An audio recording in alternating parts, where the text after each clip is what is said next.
Rebasing mavzusiga bag'ishlangan amaliy mashg'ulotimizni Gitni zaruriy konfiguratsiyalarini set qilib olishdan boshlaymiz.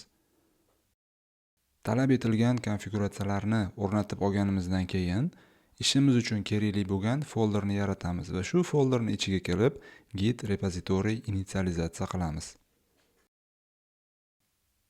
Rebasing jarayonlari Git branchlari ustida amalga oshirilgani uchun master branchimizda ikkita commit yaratib olamiz va undan keyin yangi branch yaratib, unda ham yana ikkita commit yaratib olamiz.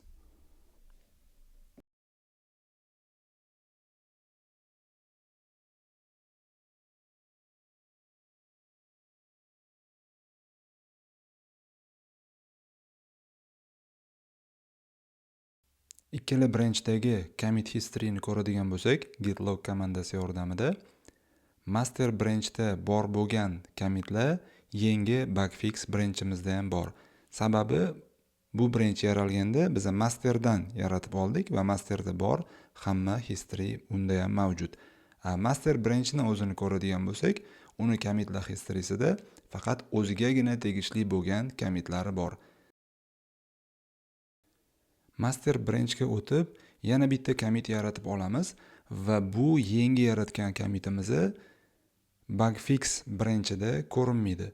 Ya'ni biz nimani tashkillashtiramiz? Ikkita branchda ham bir-biriga ko'rinmaydigan commitlar mavjud ekanligini va bu jarayonda, bu holatda agar biz merge qiladigan bo'lsak, bu joyda fast forwarding emas, three-way strategiyasi ishlaydi va qo'shimcha yangi merge commit yaratadi. Bugfix branchiga o'tib olganimizdan keyin git rebase master komandasini run qilganimizda bugfix branchidagi ikkita yangi commitni master branchdagi 3-commitni ustidan rebase qiladi. Ya'ni master branchdagi 3-commit ham bugfix branchida ko'rinishni boshlaydi. Lekin e'tibor beradigan bo'lsak, bu joyda bugfix branchidagi commitlarni hashlari o'zgarib ketgan. Rebasing jarayonida konfliktni yuzaga keltirishimiz va bu jarayonni o'rganishimiz uchun kelaylik yana bitta yangi branch yaratib olamiz. Uni nomini konflikt deb nomlaymiz. Yangi branch yaratib olganimizdan keyin gitlog komandasini outputidan ko'rishimiz mumkinki, konflikt branchi ham, bugfix branchi ham bitta commitga qarab turibdi.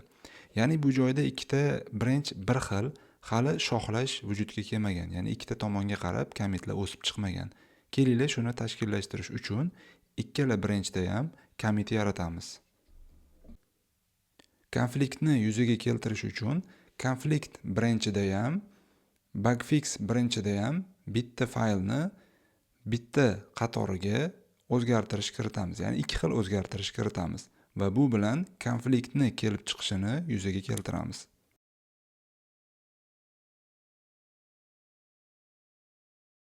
Bugfix va konflikt branchlariga o'tib, bug1.txt faylni kontentini ko'radigan bo'lsak, ikkala branchda ham ikkinchi qatorda ikki xil yozuv mavjudligini ko'rishimiz mumkin. Va bu branchlarni bir-biriga rebase qilganimizda shu qator sababidan konflikt kelib chiqadi.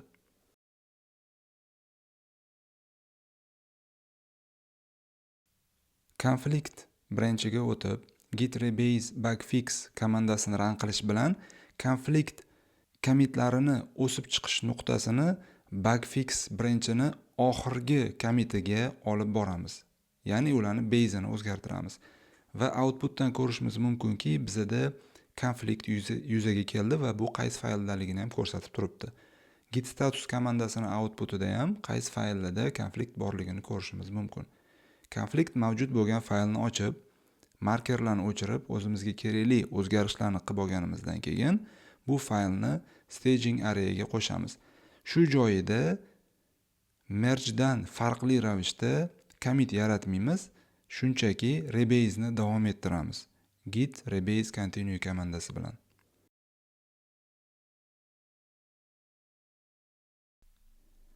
Rebase'ni oxiriga yetkazganimizdan keyin ko'rishimiz mumkinki, konflikt branchida hamma commitlar ko'rindi. Endi interaktiv rebase yordamida shu oxirgi 3 ta commitni messajlarini o'zgartirib va ularni birlashtirishni ko'rib chiqamiz. Git rebase komandasiga -i optionini berish bilan va head pointeridan keyin -3 simvollarini yozish bilan biz oxirgi 3 ta commitni o'zgartirishimiz mumkin. Har bir commitga tegishli bo'lgan qatorni boshidagi komandalarni o'zgartiramiz.